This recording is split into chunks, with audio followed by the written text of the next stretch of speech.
Estoy en el libro de Nehemías, capítulo 8. Nehemías, capítulo 8.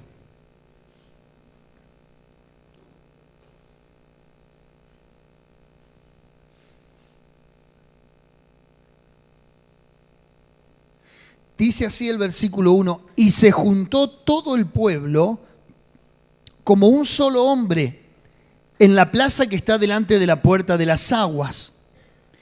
Y dijeron a Esdras el escriba que trajese el libro de la ley de Moisés, la cual Jehová había dado a Israel. Y el sacerdote Esdras trajo la ley delante de la congregación, así de hombres como de mujeres y de todos los que podían entender, el primer día del mes séptimo. Y leyó en el libro delante de la plaza que está delante de la puerta de las aguas, desde el alba hasta el mediodía. Estuvieron leyendo desde el alba hasta el mediodía, casi 6 horas de lectura. Desde el alba hasta el mediodía, en presencia de hombres y de mujeres y de todos los que podían entender. Y los oídos de todo el pueblo estaban atentos al libro de la ley. Y el escriba Esdras estaba sobre un púlpito de madera que habían hecho para ello. Y junto a él estaban Matatías, Semanías, Urías, Hilcías, Maasías, y a su mano derecha y a su mano izquierda Pedaías, Misael, Malquías, Hasum, Hasbadana, Zacarías y Mesulam. Abrió pues Esdras el libro a ojos de todo el pueblo, porque estaba más alto que todo el pueblo. Y cuando lo abrió, todo el pueblo estuvo atento. Bendijo entonces Esdras a Jehová, Dios grande. Y todo el pueblo respondió: amén, amén, alzando sus manos. Y se humillaron y adoraron a Jehová, inclinados a tierra. Verso 8. Y leían en el libro de la ley de Dios claramente, y ponían el sentido de modo que entendiesen la lectura. Y Nehemías el gobernador y el sacerdote Esdras escriba y los levitas que hacían entender al pueblo dijeron a todo el pueblo: día santo es a Jehová nuestro Dios. No os entristezcáis ni lloréis, porque todo el pueblo lloraba oyendo las palabras de la ley.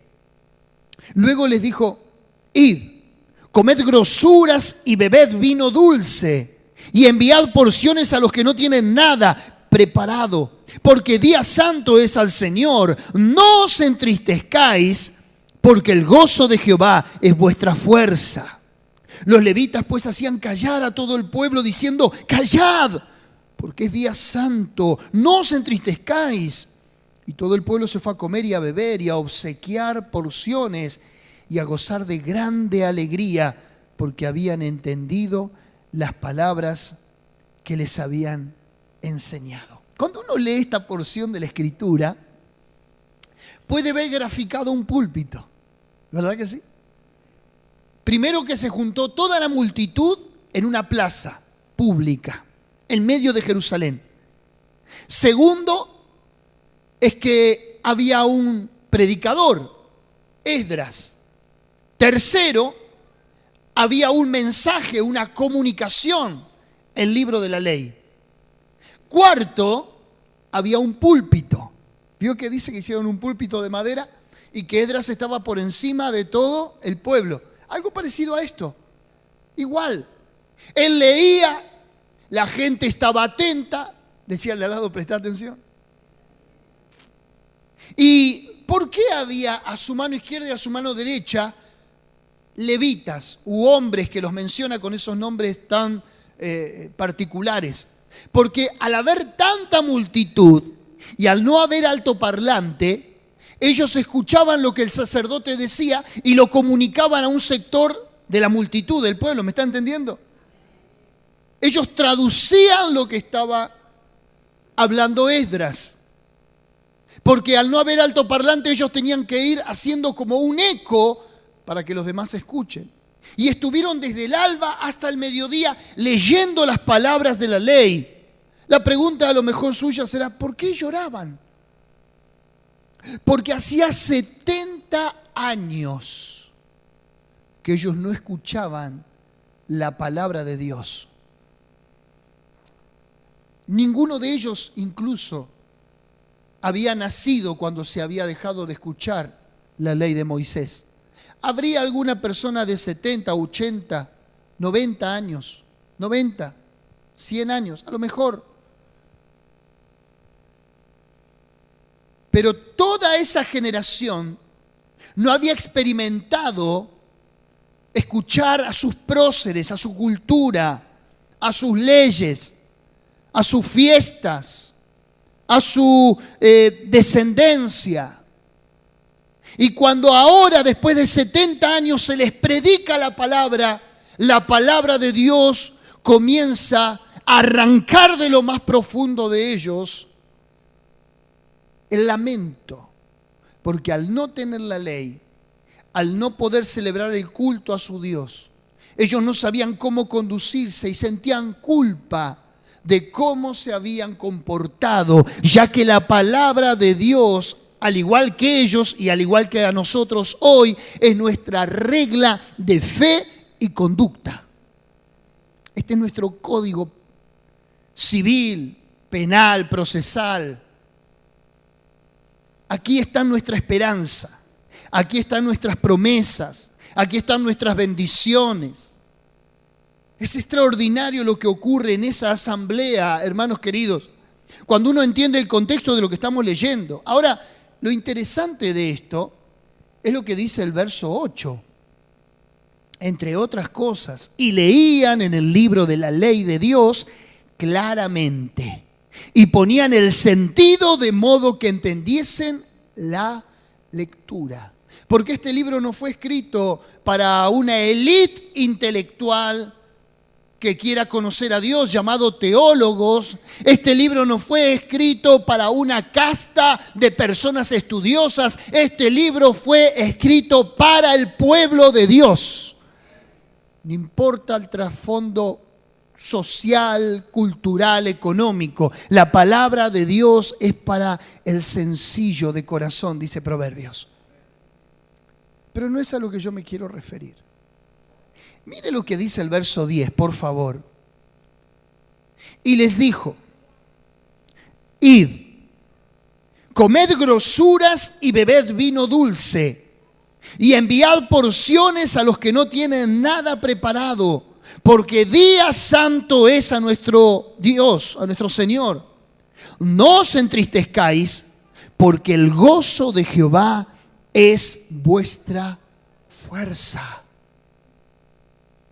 Si había alguien que estaba triste, afligido, con crisis, con situaciones no resueltas, con incertidumbre, era el lugar adecuado, porque la palabra de Dios, cuando es expuesta, cuando es predicada, dice la Biblia que la fe viene por el oír y el oír por la palabra de Dios. Esta gente comenzó a escuchar las grandes obras que había hecho Dios a través de David, de Josué, de Moisés, de Abraham. Todos esos hombres que caminaron en la fe, todos esos hombres que recibieron milagro, las mujeres estériles que daban a luz, esos enemigos que vinieron contra el pueblo y que Dios los hizo victoriosos en medio de batallas. Cuando no tenían para comer, les llovía pan del cielo. Cuando estaban cercados por sus enemigos, Dios les abrió el mar rojo, etcétera, etcétera, etcétera. Cuando empezaron a escuchar la palabra de Dios, esa gente comenzó a tener fe. Hoy vos venís a la iglesia y a escuchar una predicación porque es la que te trae fe al corazón. Pero esta gente se puso triste porque la Biblia revela y pone al descubierto y expone nuestras miserias como hombres. Y cuando hay una necesidad aquí adentro, la palabra de Dios la hace aflorar y uno se encuentra con su propia realidad. Extraordinario. Vamos a leer la Biblia, pero resulta ser que la Biblia nos lee a nosotros. ¿A cuánto les pasó? Mirás el libro y decís, a este soy yo. Esto es lo que me pasa a mí. O como dijo Charles Spurgeon, este libro está vivo. Si estás triste, justamente estás en el lugar adecuado hoy. ¿Vos por qué vas al consultorio médico? ¿Por qué vas a un terapeuta? ¿Por qué vas a un psicólogo? ¿Por qué vas a un psiquiatra? ¿Por qué vas a un traumatólogo? Lo que se te ocurra. Porque hay una necesidad en tu vida y supuestamente esa persona es la que te va a guiar, a mostrar el camino, a indicar dónde está la solución o dónde está la falla. Ese es el libro de Dios. Pero la gente se puso triste porque se dio cuenta que muchos de las consecuencias que estaban viviendo eran los desaciertos por no haber tenido este libro que los guiara. Hacía 70 años que no escuchaban la ley. Muchos de ellos se habían emparentado con mujeres extranjeras. Muchos de ellos habían caído en adulterio. Muchos de ellos habían hecho cualquier cosa con sus familias. Si usted lee todo el libro se va a dar cuenta. Y ahí se estaban dando cuenta de su pecado. Pero hay algo interesante que Nehemías les dice. No os entristezcáis, porque el gozo de Jehová es vuestra fuerza. El gozo de Jehová es vuestra fuerza. ¿Cómo puede uno tener gozo en días como los que hoy vivimos? ¿Cómo puede pedirle uno a una persona que se goce cuando por ahí perdió a su cónyuge? ¿Cómo decirle a una madre o a un padre de familia que tenga alegría, que tenga gozo? Gozo tradúzcase como alegría. Cuando tiene un hijo que está perdido en las drogas. Cuando una persona puede tener gozo cuando tiene un diagnóstico de una enfermedad terminal. Cuando puede tener gozo uno mientras que lo despidieron del trabajo, no llega a fin de mes, se le termina el contrato y no sabe dónde va a ir a alquilar. ¿Cómo puede tener gozo una persona en esas circunstancias? Bueno, justamente porque no es el gozo que nace en tu vida producto de que las cosas te vayan bien, sino que ese gozo nace en Dios y que vos sos el beneficiario. Él es el benefactor y vos sos el que recibe el beneficio. Está diciendo no el gozo que depende de vos, de la circunstancia, sino que ese gozo viene de Dios. Si hay algo por lo que la iglesia evangélica ha sido caracterizada durante toda su historia, es por tener alegría, gozo, cantan, aún en las peores circunstancias. Yo he participado y he tenido que celebrar funerales en donde se está yendo un ser querido, en donde se está rompiendo un vínculo de afecto, un lazo sanguíneo, como es una muerte, una pérdida. Sin embargo, frente al féretro cantarle un himno a Dios, diciéndole que en breve nos veremos en el cielo. ¿Quién puede cantar mientras que otros lloran? Solamente los hijos de Dios. El gozo de Jehová es vuestra fuerza. Ahora, quiero decirle en esta noche algo que a lo mejor no le cierre el título, pero luego de mi exposición se va a dar cuenta que sí. El gozo es una orden. ¿Se anima a repetirlo conmigo? El gozo es una orden. De nuevo, el gozo no depende de la emoción, sino de una orden. Fíjense que Nehemías se mete en la tristeza de la gente, en la angustia de la gente, y les dice, enojado, o mejor dicho, parado en una actitud imperativa, les dice, no os entristezcáis, porque el gozo de Jehová es vuestra fuerza. Y dice que los levitas hacían callar a la gente, no llores, decía, dígale de al lado, no llores. Y yo le quiero demostrar con la palabra de Dios que el gozo no depende de las circunstancias, sino de una orden. Santiago capítulo 1, verso 2, no busque nada de lo que voy a decir, porque voy a ir muy rápido. Santiago capítulo 1, verso 2 dice, hermanos míos, Tened por sumo gozo cuando os halléis en diversas pruebas. Primera de Pedro 4:12 dice: no os sorprendáis del fuego de prueba que os ha sobrevenido, sino gozaos por cuanto sois participantes de los padecimientos de Cristo. Primera de Tesalonicenses dice: y vosotros vinisteis a ser imitadores de nosotros y del Señor, recibiendo la palabra en medio de gran tribulación, con gozo del Espíritu Santo. En el libro de Filipenses, 14 veces aparece en esa carta la palabra gozo. Libro de Filipenses, 14 veces Pablo menciona la palabra gozo. ¿Sabe dónde escribe Pablo la carta a los filipenses? En la prisión de Roma. Él preso en Roma y anima a la iglesia de Filipos 14 veces a que tenga gozo. El que menos debería hablar de gozo era él. Sin embargo, está alentando a los que están afuera. En el capítulo 5 de Gálatas se describe al gozo como uno de los frutos del Espíritu Santo. Segunda de Corintios 13:11, Pablo dice: por lo demás, hermanos, tened gozo.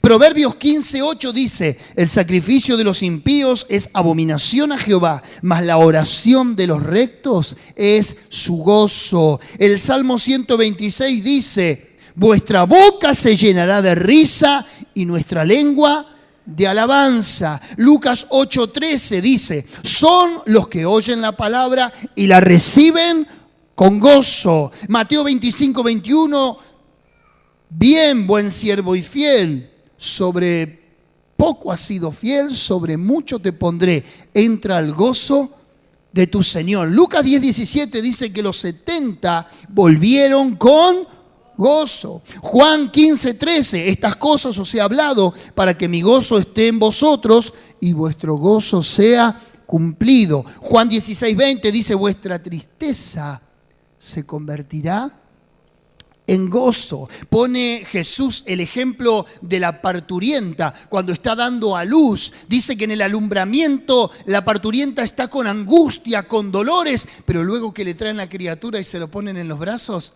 se olvidó de todo el dolor, por lo que ahora tiene el gozo de su Hijo. Hechos capítulo 13, verso 52 dice: los discípulos estaban llenos de gozo y del Espíritu Santo. Primera de Juan 1:4 dice: estas cosas os escribo para que vuestro gozo sea cumplido. Isaías 61:3: a ordenar que a los afligidos de Sión se les dé óleo de gozo en lugar de luto. A ordenar. Ordénele de al lado, dígale: tenga gozo. Es una orden. No me importa, pero estoy mal. Tenga gozo, le dije.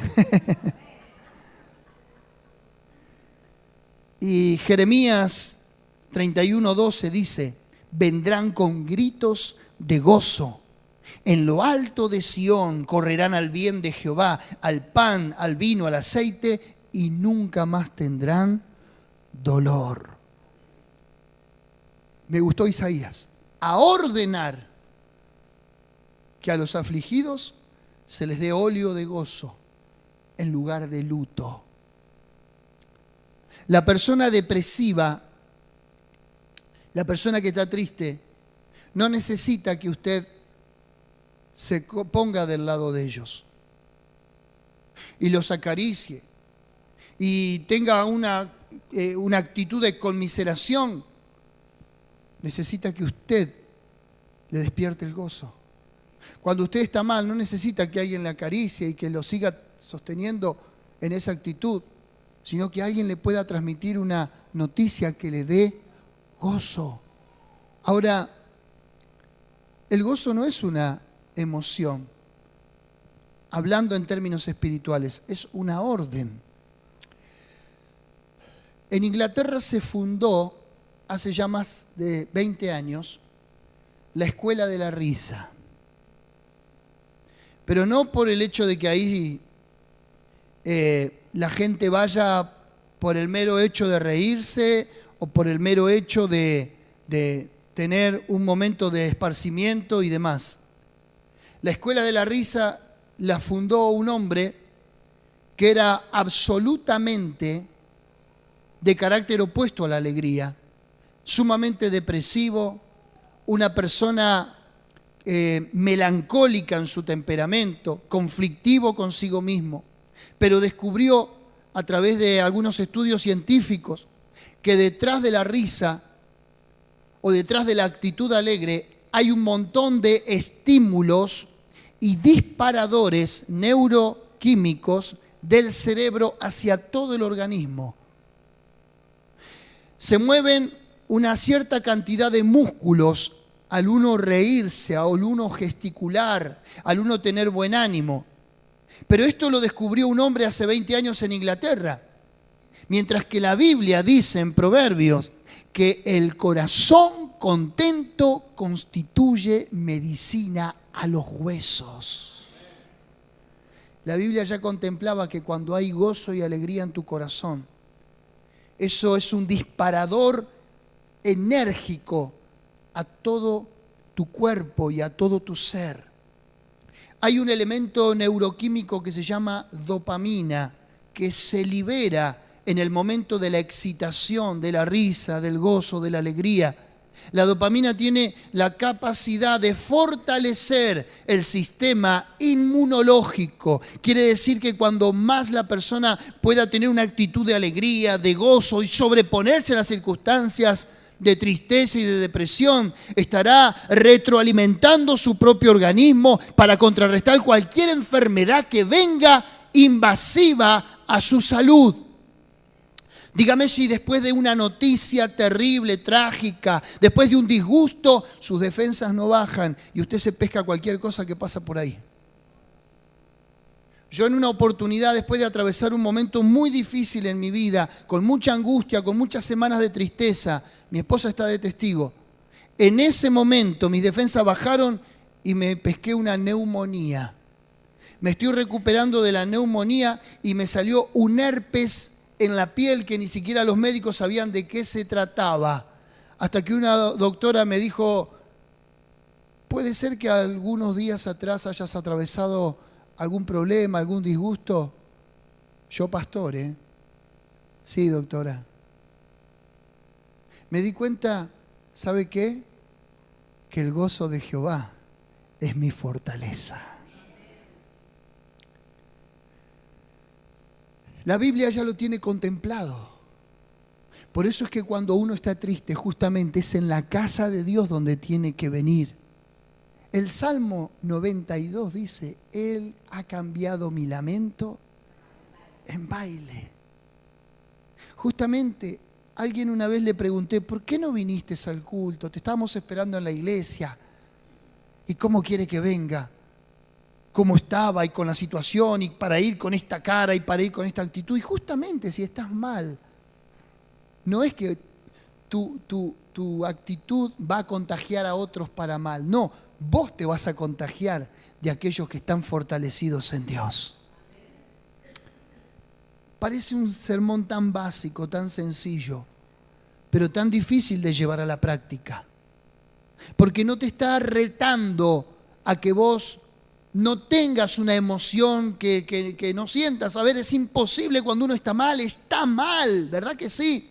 No lo puede omitir, no puede ser un falso, no puede ser evasivo. Pero quiero mostrarle en el Salmo 42, lo ponemos ahí en pantalla, cómo David, que también es un ejemplo vivido de circunstancias difíciles, un hombre que ha atravesado momentos oscuros en su vida. Sin embargo, en el capítulo 42, versículo 5, él mismo se habla y se dice a sí mismo, ¿por qué te abates, oh alma mía, y te turbas dentro de mí? Espera en Dios, porque aún he de alabarle, salvación mía y castillo mío. Y se reta, él mismo se reta. Verso 9, diré a Dios, roca mía, ¿por qué te has olvidado de mí? Y mire lo que dice: ¿por qué andaré yo enlutado? Por la opresión del enemigo. ¿Por qué tengo que estar mal yo? Por la opresión del enemigo. La mayoría de las cosas que nos roban la alegría, que nos roban el gozo, y por ende que nos roban la fuerza, porque quien te robó la alegría te robó la fuerza. La mayoría, un 80%, se los dice alguien que atiende gente, hace 20 años que soy pastor, son por problemas externos. Son por situaciones que vienen de afuera. Claro que también hay situaciones que nos pueden poner mal, angustiando, angustia, tristeza, depresión, por conflictos internos, por situaciones no resueltas, reprimidas, guardadas, frustraciones, traumas, fracasos, un sinnúmero de situaciones que uno acumula ahí adentro. Es cierto, pero un 80% tienen que ver con cosas externas, de terceros, de gente de afuera. Y David hace esta lectura y dice: ¿por qué andaré enlutado yo? Por la opresión del enemigo, acusando afuera lo que le ocurre adentro. Es cierto que también en el Salmo 32 él dice: mientras callé, se envejecieron mis huesos, y mi verdor fue como sequedal. O sea, lo que era verde, vigoroso en mi vida, poniendo una figura, una alegoría de la naturaleza, ahora se volvió árido, seco. Hermanos queridos, tenemos que aprender a contentarnos, aun cuando es muy difícil, en Dios. No te estoy pidiendo que hagas un suicidio intelectual. ¿Cómo hago, pastor? ¿Cómo actuar cuando no lo siento? Porque ahí te estás parando en tu propia fuerza. Y la Biblia dice: el gozo de mío, no, el gozo de Jehová es mi fuerza. Quiere decir que Nehemías le está adjudicando a que Dios tiene la alegría que yo necesito, porque Él es la fuente de mi alegría. Él es mi fortaleza, Él es mi refugio, Él es mi guardador. Ahora, ¿por qué vino la tristeza en este caso? Porque le estaban leyendo la palabra. Porque la palabra tiene esa doble reacción. La palabra te produce angustia. Cuando hay caminos en tu vida que no son correctos delante de Dios. Estás bajo el peso de las palabras de quien las anuncia. Permítame entrar en estas infidencias, pero como predicador sé cuando una persona está bajo el peso de mis palabras. Puedo leer el rostro, puedo ver los corazones. Yo sé cuando una persona se pone mal, cuando yo estoy diciendo algo y estoy metiendo el dedo en la llaga. Yo sé su corazón, su intención, revelada por la palabra y por el Espíritu. Pero sé que esa misma palabra que es para corrección, luego se torna una palabra para medicina del alma. Porque lo que te hace mal en Dios tiene un resultante que te hace bien. Cuando Dios te corrige, cuando Dios te disciplina, es para tu bendición y es para que comas de la abundancia de la vida que Él tiene para vos. Ahora, esta gente estaba mal bajo la palabra. Y Nehemías le dice: no se pongan mal, porque lo que viene de Dios es para su fuerza. Y tiene algo interesante. Él los manda, verso 10, id, comed grosura, bebed vino dulce y enviad porciones a los que no tienen nada preparado, porque día santo es a nuestro Señor. Y dice en el verso 12, y todo el pueblo se fue a comer y a beber y a obsequiar porciones y a gozar de grande alegría, porque habían entendido las palabras que les habían enseñado. Preguntale al de al lado: ¿estás mal? Hace una fiesta. Me invita, ¿no? ¿Estás mal? Haz una fiesta. Fue la primera reacción del padre cuando vino el hijo pródigo, ¿se acuerda? ¿Qué dijo? Vino el hijo pródigo, el viejo lo tendría que haber castigado. Le dispersó media fortuna, le gastó media herencia, lo arruinó. Sin embargo, cuando vino, dice que se echó sobre su cuello y no le dijo: ¿qué hiciste con el dinero? Mirá el desastre familiar que trajiste, la bancarrota. No. Lo vio con los harapos del pecado, con la culpa y con el error a flor de piel, pero se echó y lo abrazó y dijo: hagamos fiesta, porque este hijo se había perdido y es hallado. Dice la Biblia que hay más gozo en el cielo por un pecador que se arrepiente que por 99 justos que no necesitan de arrepentimiento. ¿Sabés por qué te estoy diciendo que tengas gozo?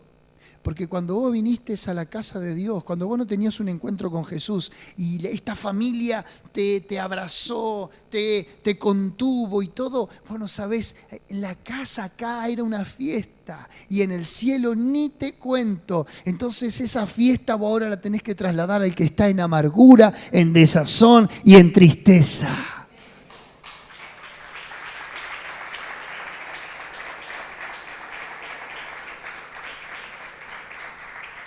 Alguien tendría que grabarnos a veces cuando salimos los domingos del culto con mi esposa y nos vamos a casa. Ya el domingo ya terminó el día, a descansar lo que queda de ese día.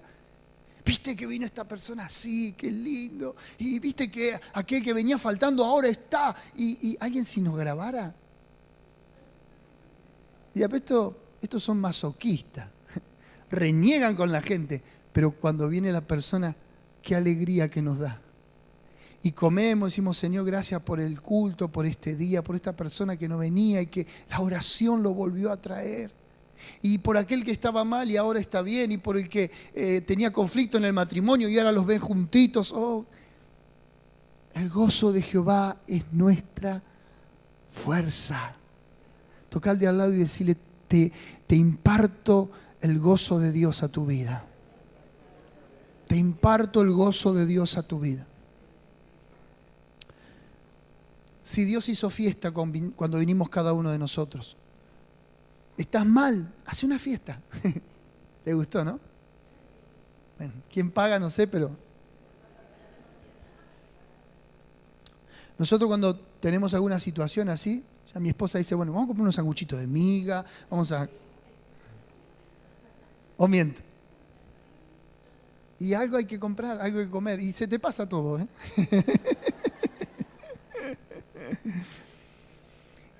Pero lo hizo Nehemías, somos bíblicos nosotros. Y bebió vino dulce. Qué lindo que es el Señor, ¿verdad? Si hoy mi palabra te fue dura, bueno, anda a comer y a beber y te pasa todo. Es triste ver a alguien triste, sabiendo que la fuente de esa tristeza se puede cambiar por una fuente de gozo. Yo acá estoy para esto, para ordenar, y lo digo en todo el sentido de la palabra, que a los afligidos de Sión, Sión es el pueblo de Dios, se les dé óleo de gozo en lugar de luto. ¿Hay luto en tu vida por pérdidas? Alegóricamente hablando, pérdidas de cualquier tipo, materiales, sentimentales, afectivas, no sé. Bueno, yo te ordeno que tengas gozo.